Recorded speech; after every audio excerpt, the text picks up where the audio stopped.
François, bon, les carnets, séries, caractères, c'est un exercice de contrainte. Entrer dans le monde de ce qu'on porte en soi de disparu. Mais c'est une foule avec du bruissement. C'est pas vrai qu'on n'entend rien. On sait eux là dans le dos, on sait le bruissement. Et, et on ne sait pas non plus pourquoi un surgit ou un autre. C'est un exercice de lever de censure, parler de qui on n'a pas évoqué. Quelquefois, il y a des exceptions. Là, le nom, c'était Tancrède Pépin, et je l'avais évoqué dans le début de Autobiographie des objets, comme si c'était un personnage tireur d'enfance. Pourtant, je le vois toujours qui vient vers moi sur une mobilette motobécane bleue sur cette route toute droite à travers le pays plat. L'image est qu'il se rapproche de moi. Et pourtant, par cette image où il se rapproche de moi, était aspiré le livre. C'est aussi ça l'exercice. Aujourd'hui, au lieu d'écrire, je prends la parole ici, je publie la prise de parole. Je ne relis pas le texte. Je n'ai donc plus souvenir. Et c'est le paradoxe du livre.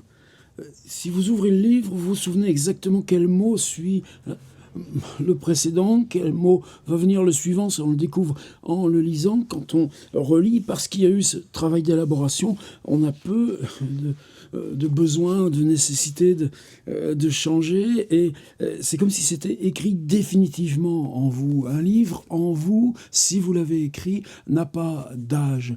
Tancrède Pépin, Saint-Michel-en-l'Herbe, ancienne île, rue basse, rue haute, et puis en dessous, ces marais qui sont à -4 ou -5, on est en dessous du niveau de la mer, à l'horizon, la digue de l'Aiguillon-sur-Mer, ce qu'on appelle les prises, des suites de digues qui remontent aux Romains, à Louis XIV, et puis c'était aussi le travail du père, du grand-père, aller réparer les pelleteuses qui creusaient toujours les canaux pour élever les nouvelles digues qui étaient à nouveau emportées par la mer. Maintenant, c'est plus ou moins stabilisé, c'est une étendue plane, mais je ne l'ai jamais perçu comme plane. Et un système d'écluses qui fait qu'à marée haute, l'eau demi-salée entrait dans les champs, nourrissait le bétail.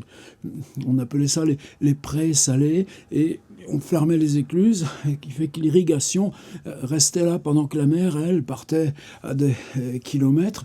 Et ce réseau d'écluses, il existe toujours. Mais bien entendu, il est automatisé. À l'époque, non. C'était Tancrède Pépin. Et donc, parfois, en roulant en voiture, on voyait la petite maison, là-bas, tout au bout du canal, une maison mise à fonction, mais à peine une cabane qui était la maison de Tancrède Pépin. Et l'écluse dont s'occupait Tancrède Pépin, sans doute plusieurs écluses, mais l'écluse principale, et par exemple, mon frère Jacques, c'est exactement comme moi, chaque fois qu'on passe à cette écluse aujourd'hui encore, on a le réflexe de, allez, on refait la photo, on refait toujours la même photo, depuis des années, mais cette photo de l'écluse, et pour moi, c'est l'écluse de Tancrède Pépin. Alors, quand on voyait arriver au village, il venait à son ravitaillement, le pauvre. Alors, il y avait cette mobilette bleue. Est-ce qu'il y avait un casque ou pas? Je ne sais plus. Je vois plutôt le masque du visage. J'ai pas le son de sa voix non plus. Quelquefois, il venait aussi faire des travaux à la maison, des petits compléments. Là, je le revois mieux, là, en train de planter des espèces de tuiles parce qu'on avait fait gravillonner une allée. Je revois que sur cette mobilette, il y avait toujours sur la selle et sur le porte-bagages derrière un cajot. Dans ce cajot, il amenait des trucs, probablement des moules ou des trucs comme ça qu'il ramassait, qu'il donnait aux poissonniers du village ou distribuait à certaines personnes. Mais évidemment, on était dans une micro-société où la question du troc avait encore probablement aussi qui faisait un peu de pêche avec des nasses là dans ces écluses. Ça, j'ai pas le détail. Pour moi, c'était simplement le nom.